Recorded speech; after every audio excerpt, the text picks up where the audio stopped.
Declaro que no poseo otros bienes más que las tierras y minas de Aroa, situadas en la provincia de Carabobo, y unas alhajas que constan en el inventario que debe hallarse entre mis papeles, las cuales existen en poder del señor Juan de Francisco Martín, vecino de Cartagena. Simón Bolívar. Aroa, el crisol de la libertad. Primera parte. La tradición oral que gira en torno a las minas de cobre que heredó Simón Bolívar de su abuela, producto de su mayorazgo. Ha sido muy manejado el tema de las minas y la historia oficial y fechas, pero la tradición oral de ese pueblo es bueno que la rescatemos porque él es génesis de muchos movimientos revolucionarios de resistencia. De principio, para establecer la factoría, hubieron muchos intentos fallidos porque el sitio era templo de culto de los Jirajara y su carácter guerrero no permitía que se establecieran personas de otros sitios y menos en las labores como de violación del espacio físico donde ellos realizaban sus labores. Por fin logran establecerse allí y las primeras explotaciones son muy rudimentarias. El material lo sacaban por carretas hasta Yumare y luego lo bajaban para Tucacas, el puerto de Tucacas por el río Yaracuy, que era navegable. Hubo un interés por parte de una compañía inglesa, los ingleses, y fue precisamente el 12 de octubre de 1824 cuando se celebra el primer contrato de arrendamiento por parte de Simón Bolívar a los ingleses Robert Loring y Duncan Crainer, que fueron los que celebraron un contrato de arrendamiento en nombre de la compañía británica. Eso fue precisamente en 1824 y el contrato estaba celebrado a 9 años, es decir, a 3 años, donde ellos tenían que depositarle un total de 9.000 y tantos dólares. Es muy rudimentaria su primera explotación. Cuando Bolívar está en Santa Marta, que muere, está esperando la venta por su hermana María Antonia de esas minas y para él seguir para Londres. Esas minas jamás llegaron a ser vendidas, sino que los ingleses la explotaron bajo un régimen no de propiedad, sino un régimen como el alquilado, el sitio. Sin embargo, los registros de historia, ese dinero de los Bolívar fue invertido en todas sus luchas por este país y por la lucha libertaria del mundo, porque además de los 5 países que se rigen, pues ahí está el pensamiento bolivariano muy vigente y de proyección de carácter mundial. Fueron tierras pertenecientes, heredadas por el Libertador, de mano de sus padres, de Juan Vicente Bolívar, y que venía pues por herencia de los Marín Narváez, de Josefa Marín Narváez, que era la bisabuela del Libertador, quien sí fue dueña de toda esta comarca pues, a través de su padre.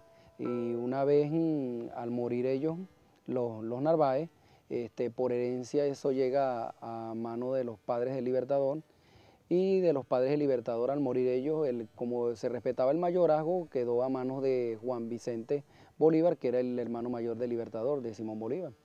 Y lógicamente a partir de 1811, a la muerte de Juan Vicente, que murió muy joven, todo el mayorazgo lo asumió entonces en ese entonces Simón Bolívar, que era el hermano menor. Descendiente de una familia de 4 hermanos, María Antonia, Juana, Juan Vicente y Simón, todos dueños de toda esta comarca. La tierra dice, inclusive la historia, que la superficie territorial que tenía era de 25 acres en un primer renglón y 250.000 en otra parte, es decir, para un total de 311.000 hectáreas cuadradas que daban desde aquí, toda esta comarca acá, de esta zona que era montañosa para esa época, hasta parte del Tocuyo de la Costa y todo lo que es la parte del Golfo Triste, lo que es Tucacas y Boca de Aroa, aparte de eso, que eran las tierras que dominaban los Bolívar.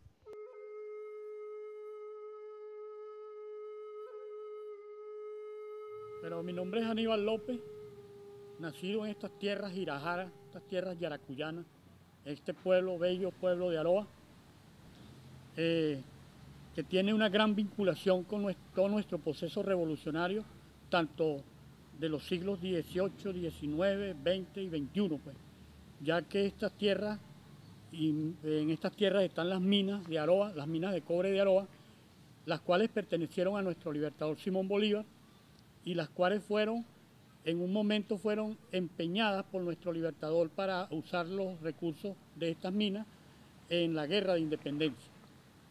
Quiere decir que nuestra sangre guerrera tiene orígenes tanto en las luchas libertarias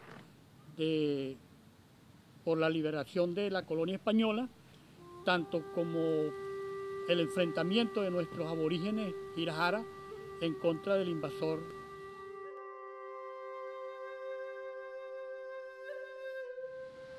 De ahí pues nuestra sangre guerrera que nos lleva a las luchas del siglo XX, de la segunda mitad del siglo XX, donde en estas tierras se llevó a cabo la lucha armada que se conoce como la lucha armada de los años 60, donde participamos una gran cantidad de hombres, en esa época muchachos, inclusive adolescentes, que nos incorporamos a esta lucha por las reivindicaciones sociales para el pueblo venezolano. Entre esos hombres, pues, algunos sobrevivimos a toda esta masacre, a toda esta persecución y tortura, y somos hoy ejemplo para las futuras generaciones, porque hemos mantenido nuestra dignidad y nuestro coraje y nuestra fortaleza en la lucha. En Aroa, allí hay un pueblito que se llama La Luz. Lleva su nombre porque con la llegada de los ingleses, a quien la hermana de Bolívar le da en comodato las minas para seguir esa lucha independentista, ellos traen esa nueva tecnología que se desconocía aquí en Venezuela, Latinoamérica y Suramérica. Allí se da lo que conocemos actualmente, lo que es la luz, un bombillo, pues, ¿verdad? Por eso lleva su nombre La Luz. Imagínense la importancia. Venezuela, Latinoamérica y Suramérica. Allí se da la primera sublevación o huelga de empleados en toda Latinoamérica y Suramérica. De allí se obtienen los primeros materiales para la creación de lo que se conoce hoy como la famosa Estatua de la Libertad. Y es precisamente cuando entonces empieza, como se dice, una explotación un poco más tecnificada y de mayor envergadura por parte de los ingleses, y empieza a llegar esa población inglesa a esta tierra. Aquí los hacendados y propietarios tenían régimen feudal y terminaban los campesinos por ser esclavos, y se iban esos campesinos, se fugaban de esas haciendas y se iban a las minas. Después, como esclavos que eran tratados, eran regresados amarrados a la cola de un caballo otra vez a las haciendas de origen, ¿no? Pero ya empezaban esa lucha, ¿no? Esa lucha por ser una primera factoría industrial que se establece en el país. Empieza a suceder dos fenómenos de conciencia, ¿no? Fenómeno libertario dentro del pueblo campesino, que empieza a identificarse como movimiento de resistencia, porque empiezan a oponerse a esa gran explotación que hay en el medio agropecuario, pero también surge algo que ha sido preocupación nuestra, que si bien se ha manejado que la conciencia del obrero nace de la conciencia del revolucionario, y la revolución originalmente se pensó que era la conciencia obrera la que iba a desarrollar esos movimientos hacia el socialismo y hacia el comunismo, cuestión que ahora identificamos con las luchas, por todas nuestras luchas, que ahora no es del obrero ni del campesino, es una lucha de todos nosotros los que estamos imbuidos en la vida. Sin embargo, el germen de la conciencia obrera nace en esas minas, porque hay un hecho histórico. En 1918 se hace lo que es la primera huelga en Venezuela. Nosotros tenemos documentos y podemos demostrar ante la historia oficial que la primera huelga no se dio en Maracaibo, la primera huelga se da en 1918. viene la génesis del primer movimiento armado en Venezuela, la primera guerrilla, e incluso el primer caído en movimiento armamentista, guerrillero del país que se da en Cerro Azul, también en Aroa. Pero ¿qué pasa? Que allí habían obreros que le pasaron a sus hijos la conciencia de resistencia, la consistencia de obreros, y por eso es que los hermanos Petit, en esa columna donde estaban el Chefe Lugo, Lugo en Pecó, no fue por casualidad que esta gente hayan hecho de Aroa un centro de resistencia, porque don Ernesto Petit, el gran poeta también del pueblo, también traía esa conciencia antipatrón, porque él no manejaba esas cosas filosóficas, pero sí sabía dónde estaba el enemigo. Entonces, las minas no solamente significa lo que la historia oficial ha dicho, la inversión que Bolívar hace a partir de la explotación de las minas por Mampuesto, por otras personas, pero eso generó grandes riquezas para la liberación de parte de este continente. Pero allí también está ese Aroa, el del movimiento que insurge, y con sus pobladores siempre han estado presentes desde la colonia hasta estos momentos, siempre han estado presentes en los movimientos revolucionarios, los movimientos de resistencia. Muchas personas no conocen esta parte de la historia, inclusive personas nativas de esta tierra, porque se les ha ocultado esta parte de la historia, porque hay un dicho que dice que la historia la escriben los vencedores. Este dicho pues no está muy bien empleado en este caso, porque nosotros no fuimos derrotados. Nosotros perdimos una batalla cuando nos fuimos a la lucha armada en los años 60, perdimos algunas batallas, pero no perdimos la guerra ni perdimos la conciencia que tenemos de que la lucha continúa de generación en generación. Nosotros nosotros continuamos la lucha de la generación que nos antecedió. Y así queremos que nuestros jóvenes aprendan de nosotros, aprendan de estas luchas y fortalezcan en el futuro esta lucha de liberación, porque la lucha continúa. El enemigo es muy grande, el enemigo es diverso, el enemigo se bifurca en muchas facetas, se disfraza con muchas facetas, y nosotros tenemos que estar preparados siempre para el combate. El combate en la calle, en la universidad, en la fábrica, en el campo con nuestros campesinos.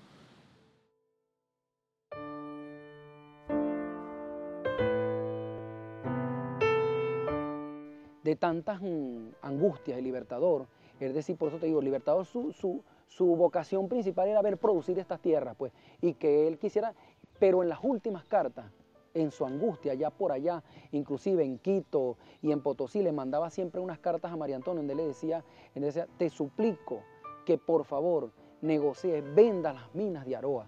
Necesito no pasar, cuando me retire de la política, de las milicias, no quisiera quedar sin nada en el mundo, sino que tener de qué vivir.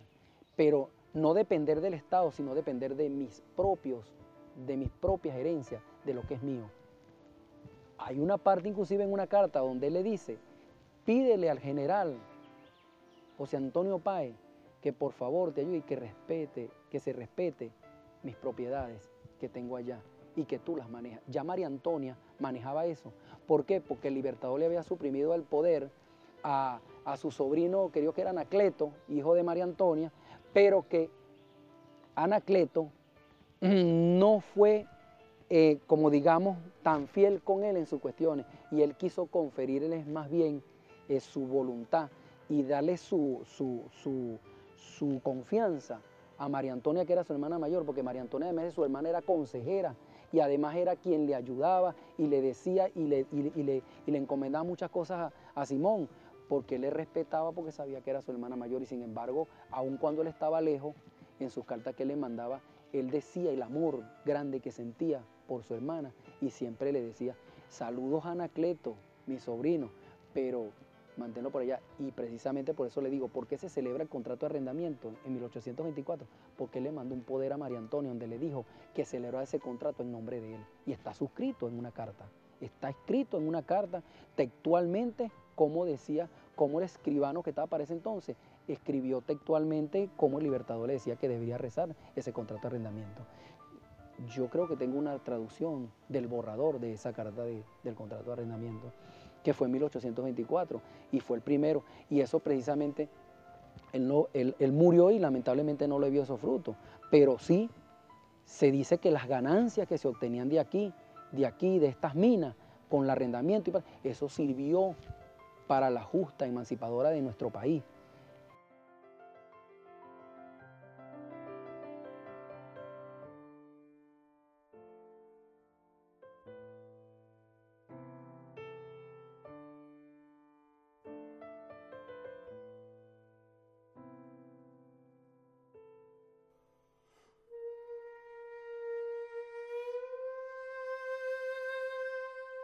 Entonces aquí tenemos muchos descendientes, tenemos descendientes holandeses que tuvieron aquí, que venían de las Antillas holandesas, de Curazao, Aruba, Bonaire.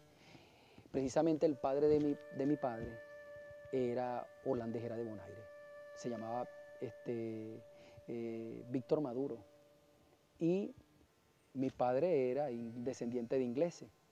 Sin embargo, la madre de mi padre no quiso que mi padre llevara el apellido de su papá, sino que mantuviera el apellido de la dinastía inglesa, y por eso es que nosotros somos Bowen.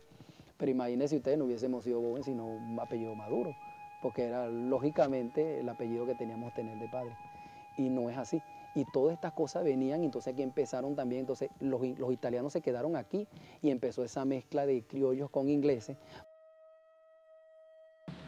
Esa simbiosis del pueblo, de un pueblo minero a un pueblo después agrícola. Entonces en todo eso se vino después la lucha por la conquista de la tierra para los campesinos, de las reivindicaciones para la gente que trabajaba en el campo, lo que era servicios públicos, luz, electricidad, agua potable, escuelas para sus hijos. Entonces ahí empezó a nacer ese germen que culminó con la explosión de la lucha armada en los años 60. Pero no hay que desvincular estas luchas de los años 60 con las luchas del pueblo minero, porque Aroa fue un pueblo, su génesis fue un pueblo minero, pues.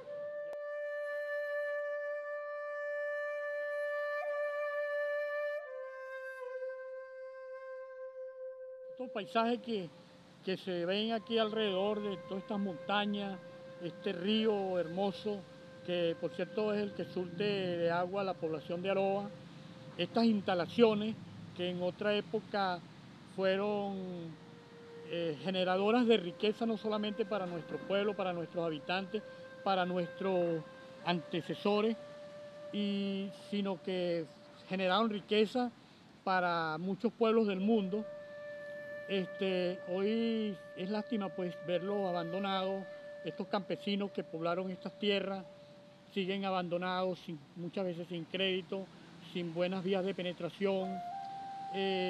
Esto es para explotarlo desde el punto de vista turístico, todas estas montañas, esta belleza natural que se ve aquí en todos estos alrededores.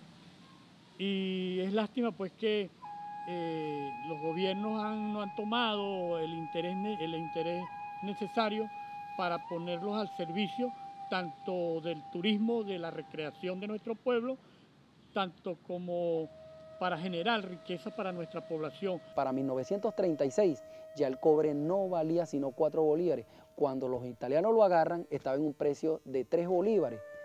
Entre 3, cuando lo agarra el IBP, le llega a 1 bolívar por tonelada métrica. Es decir, que el cobre ya no valía, y eso trajo consecuencias que el cobre no les era rentable. Y por eso es que se paralizan las minas en una forma definitiva.